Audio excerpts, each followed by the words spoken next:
we tried to put the word out, and thank you for bringing that to our attention that this meeting was happening. But given the call volumes that we're seeing at OCAP, I'm shocked by how few people are in the room that actually have had to go through the HSF process or have been denied. And I'm just wondering if the people that have been denied, which are many, were maybe given an opportunity to be here. That said, so a lot of what I'm going to say, I'm also a very proud OCAP member, and have been actually one of the key people that is taking it upon myself to really focus on the HSF and field the daily phone calls that are coming in. So I'm the guy that answers every single phone call and patiently tries to listen to every single story, every single denial, and every single people looking for advice about, well, I heard about the fund, or I read about the fund, or I saw it on the city website, so what do I do, or how do I apply for this kind of thing. So I've studied it since it came into existence, and I kind of think I know it inside and out. However, I'm still really confused and quite dumbfounded, because I haven't really been able to figure out I haven't been able to figure out the guidelines or the criteria, even though they're very clearly posted. And when we did an action at an OW office, we had a worker tell us that the guidelines, that we have our guidelines that we have to follow from our supervisors, and then there's the guidelines that you probably see. And it's actually the second representative from your offices that has sort of said that, quote unquote, there's confusion around this. And so I was wondering, who is the confusion with? Because it seems to be with all of us on both sides of the counter. So a lot of what I was going to say, Kelly Sue did an incredible job of kind of speaking to that. So I'm just going to kind of fill in and create a bit of a clear picture of what I'm seeing on my end in terms of the human stories and the cases.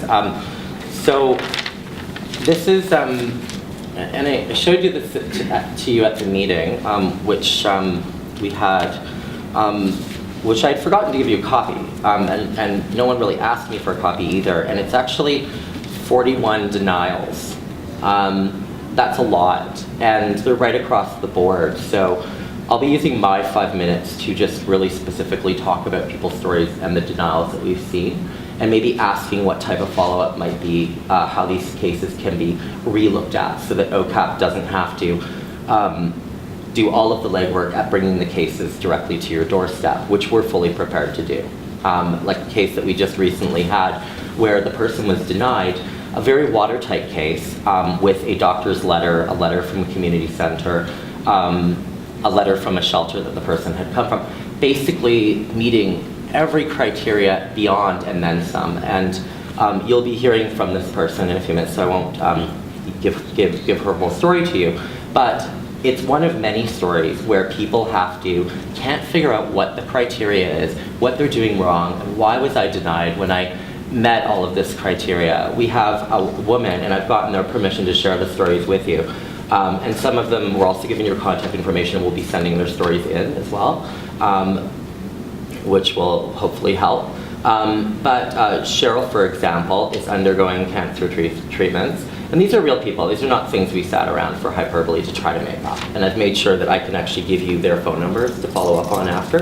But Cheryl was denied moving expenses and had to move so quickly, as we've heard about the housing market, and almost missed out on getting the apartment because the HSF process was arduous and she couldn't get a call back from the work to figure out where it's at and how do I get this landlord to make sure I have the apartment.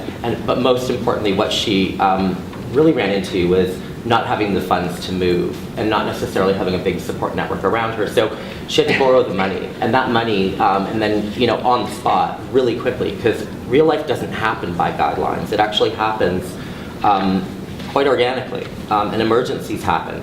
So she's now out that money, and she's gone back and appealed, and has still been told, it's too late, you've already done that, we can't do that, it doesn't meet our criteria.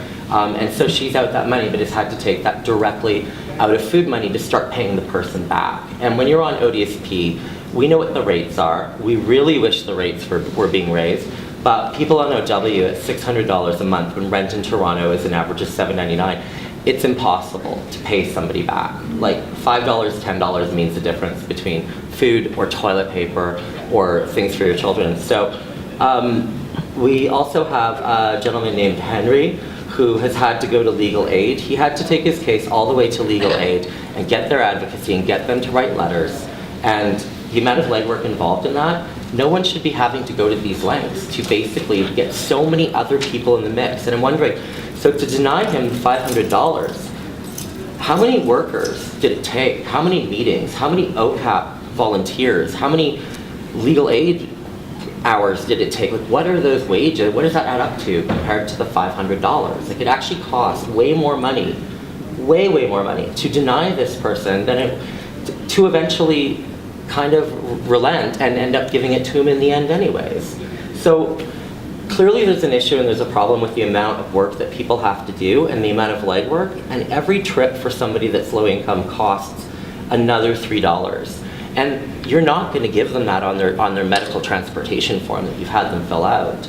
And I would really like to ask you, with some of these people making all these trips to community centers and doctors to get letters of support, one of these people is in this room, where do they get the $3 from every time they have to go get one of those letters? And can they actually ask you for that money? Like, it's impossible. So we also have a gentleman, Marquis, that was denied, moved as well, and had to borrow the money. We have a woman named Tina who was denied, who was at the YWCA and actually got letters from her manager about bed bugs. Everyone was kind of instructed, like, we can steam clean, but it's better to throw out your mattress. She still hasn't received anything, and that's someone sleeping on a mat on the floor. We also have a woman named Paulette who told us that she was denied and actually lost an apartment, because as we know with apartment hunting, you can lose them in the blink of an eye if you don't seize them at that moment. You don't have all the time in the world to run around. So I could go on. There's a woman named Shirley who is receiving cancer treatments right now, and she actually has a soiled bed because she has bladder issues, and actually has a doctor's note and was submitted that note and was still denied. We have a woman named Margarita who applied for the HSF to prevent her hydro from being disconnected, and wasn't getting anywhere on that and was denied. And I made it my personal mission to go with her to every appointment and every ODSP visit, and including dropping a lot of "we will be back with 20 people" bombs in that meeting, and then she was approved. So it just, why do we have to push this hard? Why do we have to ask for meetings with city councilors? Why do we have to bring these stories out like this? And you know, what I would like to know is, can some of these cases that I have here be followed up on? I mean, clearly if I leave those tonight? Yeah, I can actually email those to you directly and put them so you can actually read, not have to read through my chicken scratch, because this is directly from our message book and stuff. So how much time do I have? How much time do you have to endure me? Oh my God, thank you so much. So last but not least, they'll have to throw me out. I do have a 2-second letter if I could read it. And it's someone who received the community startup right before it was kirboshed and turned into the wonderful HSF fund that we're all enjoying in this room. I would like to share quickly how important this program is. This program is. I understand that the program has somehow changed the name, however. The name is quite ironic. Housing Stabilization Fund should be to stabilize housing. Housing is not just a roof over your head. It is a bed to sleep in. My experience through a personal abuse, it was in a personal abuse situation where my life was treating, sorry, I can't quite read that part, but I decided to leave the situation and end it in a place of transition to avoid me staying in the street. That left me with no clothes and nothing except a plate, a fork, and a knife, because I couldn't pack anything to get away from this person. And when I left my transition to my new apartment in a co-op with rent geared to income, my friend gave me an air mattress. 2 weeks into my place, I was eligible for the community startup maintenance benefit. That really changed my life. It reminded me that I was a person again, and for once in a long time, it was great that I was able to choose items rather than taking what I was given, something that I got robbed of when I lost everything through an abusive relationship. Almost done. So to me, the importance of this program is not just financial, it is also the empowerment that it gives a person. I was able to choose for myself on my terms, and this was important to take control of my life. It felt dignified, and it did send me to a road of recovery where I could once again be myself, in my own home, with my own things, in my own bed, safe. Please understand the reality of funds is not the only reason for the importance of this program. Best regards, Mario Seguin. Thanks. And I have a really long one to read, but I'm going to be... You can just submit it. Yeah. Okay, thank To you be very fair. much. Mr. Clark, number 15.